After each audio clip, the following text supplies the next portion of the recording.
Welcome to Quiet Courage, the podcast for anybody ready to show up and be seen. I'm Keisha, and here we explore self-worth, courage, and personal growth with action steps, personal stories, and encouragement to help you claim your power and live confidently.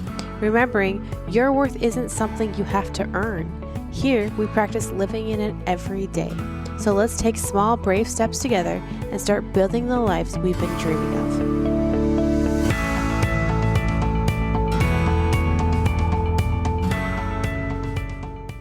If you've ever felt like you've needed a boundary, but you haven't really defined exactly what kind of boundary it is, or it's hard to place your finger on like what you need to do, but you know there's something you need to do with a boundary there, this episode is for you because we're diving into the topic of unseen boundaries. What I have seen in my own life is that developing these unseen boundaries are what help me protect my time, my energy, and my values. And you may be in that space too, where you feel like you need to create some boundaries that protect your time, energy, and your values, who you are and how you show up. So let's dive in. A boundary is a real or imagined line, limit, or the edge that separates two areas, properties, or concepts, defining where one ends and another begins, right? And this is so key for people who tend to absorb a little bit too much of a people's energy, who tend to give too much of their time, who tend to shrink back and not show up, right? Because that last line right there about boundaries, defining where one ends and another begins. If we could just master that, I feel like that would be so key. I know that it'd be key in my life, and you probably are there with me now saying yeah, if I could master where someone else's energy ends and mine begins, and just figuring out where you stand, right? So that's exactly what we're going to do here. Most people focus on these seen boundaries, like these very big saying no things. And we'll get to that. We'll get to saying no and how to say no without apology and all those things in future episodes. But right now, we're going to talk about the unseen boundaries because they have had so much impact in my life. I know that they're going to have impact in your life as well. So emotional boundary is something that you can't see it, but man, is it key to have in place. One of those areas is emotional boundary with people who drain you. Right? That could be in friendship or in family or other situations like working safe spaces. What are the friendships or relationships that you just feel depleted after you hang out? You might have to have recovery time scheduled in after you spend a bunch of time together because you're man, I just feel down. I just need to get back to myself. So those could be depleting relationships. For me, I am very geared towards being positive, and I understand that life can be hard and we can go through a lot of challenging situations, but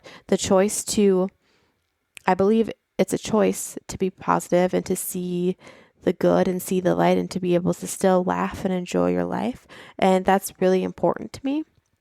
So what I find emotionally draining is the negative. Yes, I know there's a lot going on in your life and we can be there. We can sit in that. We can be real for a while, but also what are we doing to move forward? What's still going good in life? What are those positive things? I love to focus on the positive. And so for me, an emotional boundary that I have in place is not letting myself be overly giving of my time and energy in those places that will emotionally drain me. Learning to kind of step back from those. And you're probably there too. You probably have some people in your life that you may need to take a conscious step back from. And if they're leaving you feeling depleted, that is a big key that you need a little bit more boundaries there. The next kind of emotional boundary is recognizing how much of other people's emotions we absorb. And I did just do an episode of this 2 episodes back, so go check it out, about absorbing other people's emotions. But this is a very key factor for some people who tend to be on the more quiet side of life, right? We're observers, and sometimes we're not just observing like what people say and like what people do, but we can observe their energy. And if we're not careful, we can absorb that energy and end up trying to like carry that energy or like take it on as our own. Okay. And which leads us into the third type of emotional boundary is regulating other people's emotions. That is not your responsibility. Okay. If they are an adult, there is an exception for kids, but if they are an adult, you do not have to regulate their emotions, nor should you. Okay. Here's my strong opinion on that. Okay. As people pleasers, if you tend to fall into some like people pleasing trends in your life, that's a trait that sometimes we accidentally pick up. We can do the work to leave that one go. If you are drawn to making sure everybody's happy, right? And I feel like a lot of us are, it can be really, really tempting to try to manage other people's emotions. And this is something that I fell into for a while that I've had to gradually learn the skills to kind of pull myself out of it. But I would try to manage people's emotions. I would kind of like know their general, like how they're going to feel about the situation, and then what I can do, like all the things the ways that I can show up, and I can add extra effort, and I could like just make it so like they're happy, just make people happy, right? And through a series of different circumstances and situations with other people, I've realized that we have control over ourselves and whether we choose to look at the happy things, right? And we choose to have a good positive outlook on life, but you do not have control over other people. So trying to manage someone's emotions does not work. Trying to manage other people's emotions is a losing game because you can do all that you can do to make sure things go well. And they can just shift their perspective. If they want to feel angry, they can shift their perspective onto something else. And that's out of your control. Like, it's a losing game. And nor should we be managing other people's emotions because they need to learn how to manage their own emotions, right? And even if they didn't learn those skills, there's plenty of YouTube videos, there's plenty of therapists, there's plenty of ways that they can go and learn those skills. It's not your responsibility. And if you're making it your responsibility, you're taking that from another person. They need to hold that so they can actually have the skills to manage their own emotions and move forward. Now, if you have a kid, that advice goes out the window, right? Because as a parent, it's your responsibility to help them learn the skills to manage their emotions because we don't come out of the womb knowing how to handle feeling angry or knowing how to handle when we're upset or knowing how to handle when we feel down or when we feel all these like big emotions coming up. The parent needs to breathe with them, to name the emotions that they're feeling so they can learn to name their emotions. They need to help them think of positive solutions, model those solutions, right? So it's very different from how you're walking with a child through regulating their emotions versus an adult. If they're a child, yes, absolutely help them to build up those skills. If they're adults, they can make those choices. Adults, they have the resources at their fingertips to go and do those things. They're just making the choice not to learn those skills. Okay. And eventually, if you're busy making everything easy for this adult who doesn't have the skill, then they don't need to learn that skill because you're just making life easy for them. You don't need to regulate other people's emotions. It's not going to benefit you. And it is an emotional boundary that you need to put in place. That somebody having a bad attitude doesn't have to wreck your day, right? It doesn't even have to bring your mood down at all. You can just notice like, oh, all right, they're not into it. That's okay. And go about your day. A time boundary can also be one of those unseen boundaries.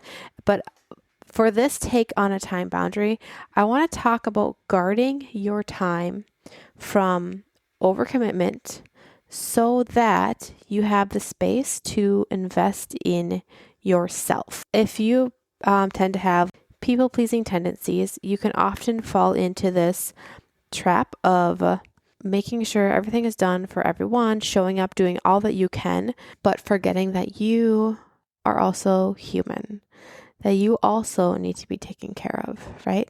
And your biggest advocate for yourself is you, okay? You are responsible for taking care of your body. You are responsible for taking care of your health. You're responsible for taking care of your mental health and your emotional health and your spiritual health. Okay, it's your responsibility. We can kind of like push ourselves to the back of our to-do list, and we just never actually, like, our intentions are good, but we never actually get to taking care of ourselves, investing in our mental health, investing in our emotional health and things like that. So with this time boundary, the boundary I want you to create, or just check if you have it in your life, is a boundary around time for yourself. It doesn't have to be a huge chunk of time. It can be 10 to 20 minutes, but something that you want to work towards in your life, and something that you feel achievement for, that you feel happy that you've done this thing. So I'll give you a personal example. For the last like 2.5 years, I was working a desk job where I sit behind a desk all day. Okay, which is fine, right? A lot of people have desk jobs, but one of my priorities in life is health. Being sedentary for long periods of time, like I noticed, like myself, I was like slowly gaining weight, right? Because my body wasn't moving enough to burn off those calories. And as I continued down that path, I noticed that it was affecting my mental health, like the words that I was saying to myself in my head. And I've worked really hard to get to a space where I am speaking kind things to myself in my mental thought life, like, you got this, you're strong, you're confident, you can do this kind of things. I was backsliding in that area where I was definitely not speaking those kind, loving things to myself, because I knew where I wanted to be. And the lifestyle that I was living was not getting me there. Not only was it affecting the words that I was saying in my head, it was also affecting my confidence, the way I showed up, because my confidence was dropping. And then it was, in fact, affecting my physical health as well, right? Because my physical health was dropping, because for a season of my life, I just couldn't find the space to give myself that time to work towards my goal. And I understand that, like, I was looking for a big chunk of time, which may not work for your life. If you're in like a deep season of motherhood where you're holding a lot of plates, you're helping a lot of people, it may not work to find an hour and a half to go to a class or a workout class or things like that. It may be small pockets of time that fits well. So like 10 minutes, 20 minutes, like something that you can do for yourself. If you have that boundary around your time where you have something that you're investing in that lights you up, that makes you happy, that you feel that it's like a building block for confidence. For my personal life, like how I've changed that, like I have started walking on a treadmill while I take classes, because I do some like online classes. I am now able to walk about 3 miles, but also I'm still doing my homework, so I'm not adding any extra time. That's the way you can fit it in too, just kind of find like how they can overlap. But then also I have carved out time to go to workout classes and invest in those things that are important to me, that build me up. And I have seen a direct reflection of confidence in how I show up when I am taking those daily steps to invest in myself. And this can also be investing in your spiritual life and your like mental health. You're going to talk to a therapist once a month for an hour. Like, it's not a huge commitment, but like it's an investment that you're taking that can build your confidence too. A personal example about time, and maybe you find yourself in this season too of like your time is so spoken for. There are seasons that we go through that we have to treat as a season and not as a lifestyle. For instance, it is important to me that my kids get to be in sports, that they get to experience like the mental aspects of being in the sports and the pressure and like the how mindset changes the game and create those friendships and be part of that sport community, like, and have different friends throughout their school, like different friend groups in school. It's just super important to me that my kids are able to be in sports if they want to. Now, for the last 6 months, that meant that I was driving I have 3 kids. I was driving them to multiple different practices, and we live about 15 minutes away from their school. So if I drive one kid into practice and drive back home, that is a half an hour of my time. And I was driving a kid into practice, back home, picking them up, drive back home, drive another kid into practice, pick them up. I know that it sounds like weird that I would like drive a kid into school and then drive back home and then drive to pick them up and then drive back home and then drive to drop another kid off and drive back home. And that can easily add up to like 3 hours of my evening. But also, like, if I can drive back home in like 15 minutes and like get some more stuff done, or like let some of my other kids be home for a while, like they would rather be home decompressing than like sitting in a parking lot waiting for the next half an hour, right? So that's just how my life ended up, is like I was just, for the last 6 months, I was repeatedly driving back and forth, sometimes 4 or 5 times a night to this town to let my kids be in sports. And I consciously knew that it was taking a lot of my downtime and my personal time. And that was a choice that I made. And now I'm through that season because my daughter can now drive, and we've into like a new season of sports where they're not as active, which is fine by me. But I knew that that was a specific season of my life. If I could make it through the season, then I'm going to reprioritize a little bit. I just wanted to make it to this marker, right? So it's okay if you have seasons like that, where you're like, okay, I'm going to be really busy for this like next like 6 months. I'm going to make it to this. And then I am shifting back into this other gear. That is okay. Now, what I want to highlight though, is make sure that this season does not become a lifestyle. Oftentimes, our like poor behaviors or our neglecting ourselves, things like that can start as a season, but then as life just keeps giving us more and more and more, that season never really ends. And that may be where you find yourself now, in what started as a season but has become a chronic lifestyle of not investing in yourself, not having time for yourself. And I just want to let you know that you can recalibrate, you can shift gears, you can find ways to create time for yourself. And I think that it's a priority because it affects your mental health, it affects your emotional health, it affects your physical health, it affects how you show up in this world, your confidence, like all the things. You need to be able to create time to invest in something that you want to do, and something that is building you, and something that's helping you get to where you want to go. Another unseen boundary is an energy boundary.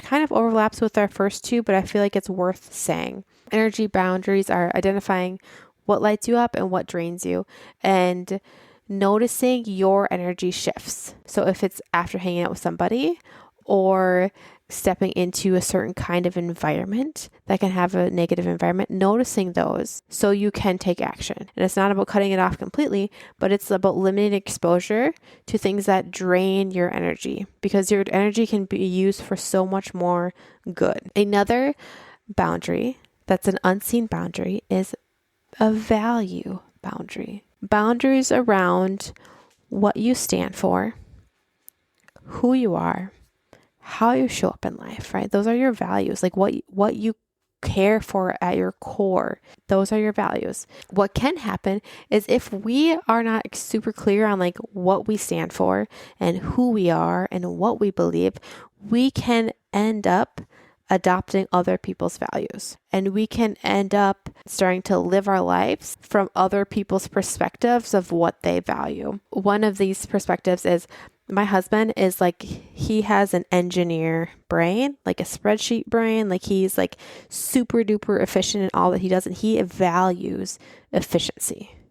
Like that is a big value for him in his life, which is great. And I have a very people focused value where I highly value the depth of a relationship and the depth of a conversation and how much like I can invest into a person. And it's not that either of these values are wrong, but sometimes I can catch myself slipping into valuing efficiency over relationship depth. And that's where I'm like, oh, whoopsies, I stepped into a different value system here. At my core, I want everyone to know that I love them and I value them and I see them and I believe in them and that they are worth being here on this earth. They hold significant value, significant worth. Their dreams are important and they can do amazing things here. That is at my core.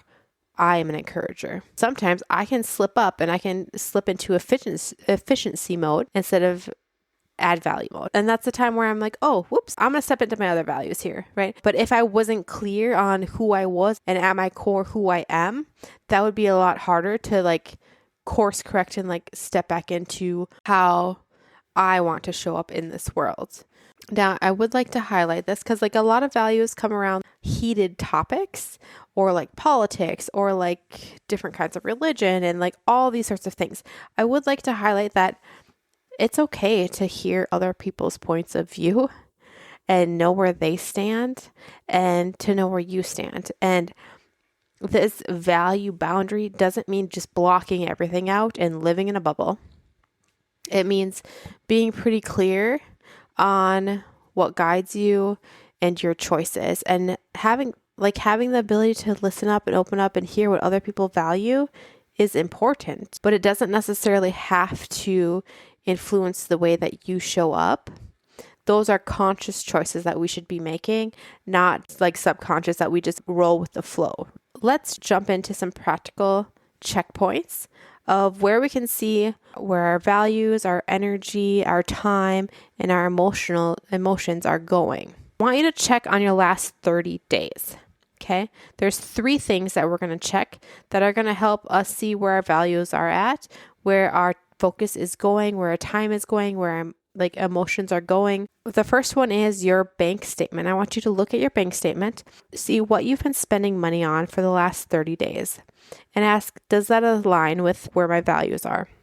The next thing is check your camera roll for the last 30 days. Does this align with who you want to be, your goals, what you're doing, what you're working towards?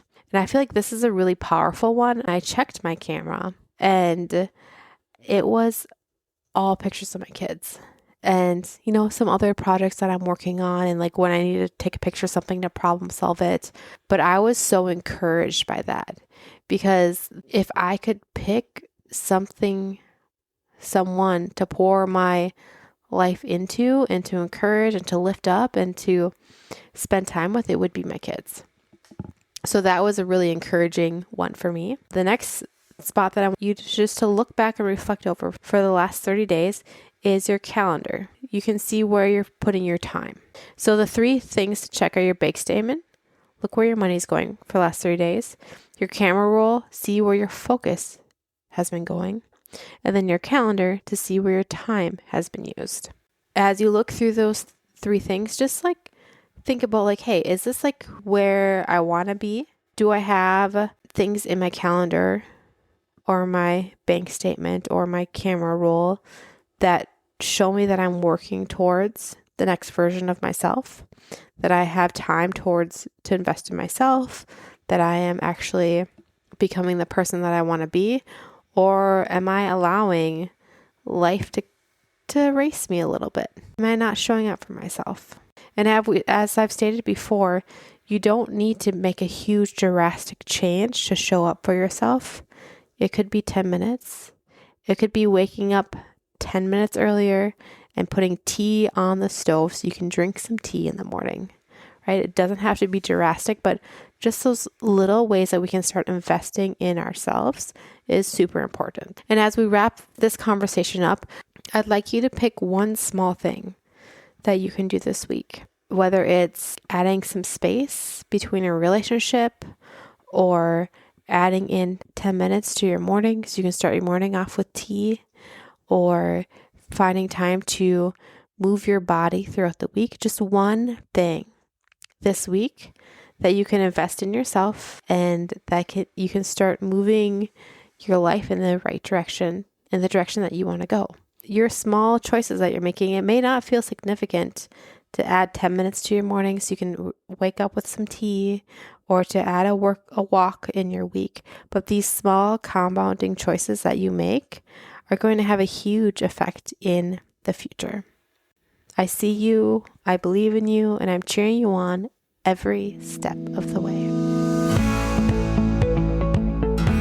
Thank you for joining me on today's episode of Quiet Courage. Remember, courage is the first step to confidence, and together we practice showing up, taking brave steps, and building that confidence every day. If this episode encouraged you, I'd be so thankful if you'd share with a friend. Keep taking those small steps, and I'll see you on the next episode.